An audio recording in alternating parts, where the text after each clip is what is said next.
Yeah, there are many kinds, but it's basically some form of, in a slot of times, let's say an hour, you do something active physically, combine at the beginning, combine with at the end, you do something passive, like um, sitting, like normal sitting, observing meditation.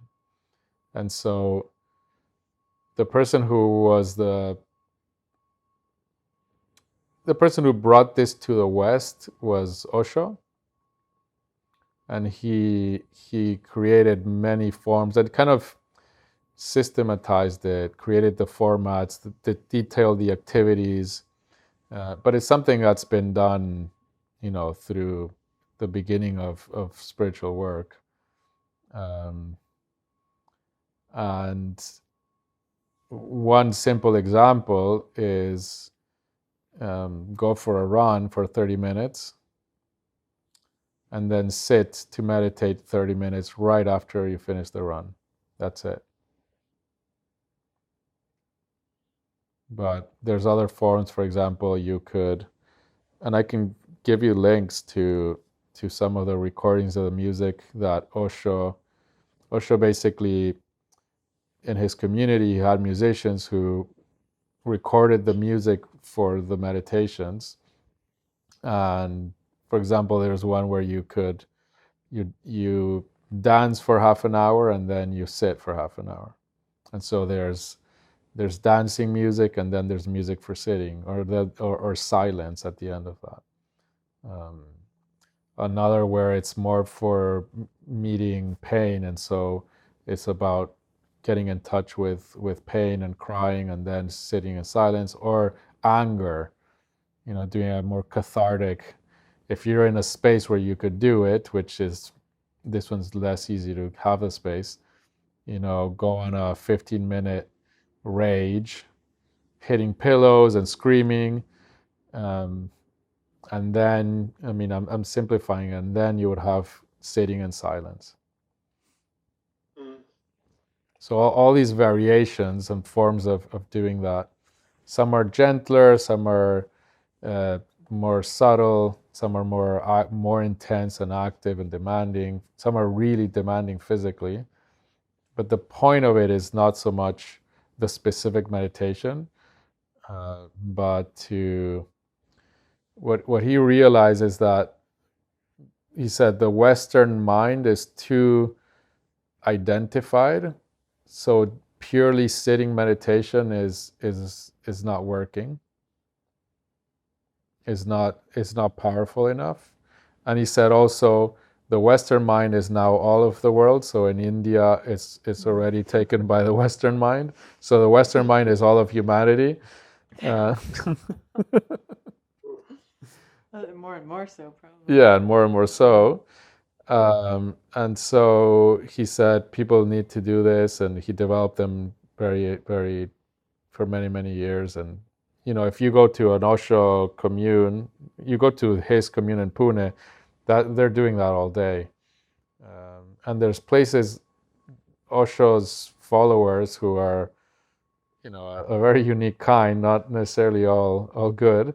Uh, but they do have a lot of centers in the world where there is a place where they do active meditations. And so, and I'm not recommending Osho's community, I'm recommending the meditations themselves. Um, and so you might, where you live, you might find that there's a place where they're doing that, and they're doing, usually if there's a place they're doing several a week. But you can also do it in your home. The recordings are available. Some of them are probably on Spotify. Um, and then on his website, there's a lot of descriptions of kind of, there's phases. This phase you dance, this phase you lie on the ground, this one you shout or whatever. Um, they're actually really, really valuable.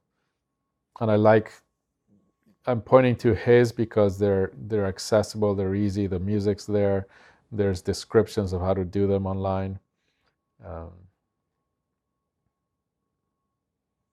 but the one of just going for a run and then sitting, if you do that regularly for a few weeks, you'll notice something different's happening. Something starts to deepen beyond what is more kind of normal.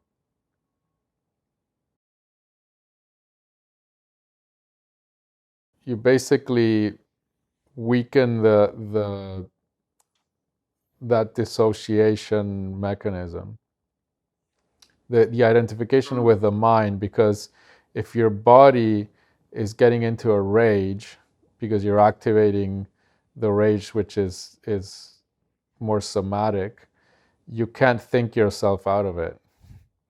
Mm-hmm. Or same with pain, or there's all kinds of shifts that happen. You're moving energy basically. I just don't want to kind of get it too much into it, but you're activating energy, and then the mind is always controlling and suppressing energy, and if you move the body in different ways, you're activating it, and then it's a tug of war, and at some point the mind's going to give in. And by the mind, I mean identification with the mind. It's specific. It's specifically the veil of illusion of what I am. That identification mechanism is a form of avoidance of what's happening in the body.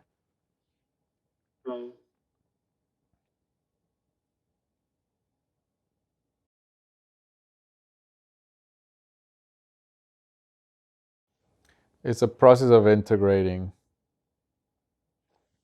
So first you activate the energy in the body, and then you sit with this battle between identification and the energy that's trying to pierce through the identification. And the mind and the mechanism of identification starts to kind of lose the battle, because also your intention is to break through. And so you're trying to look through that.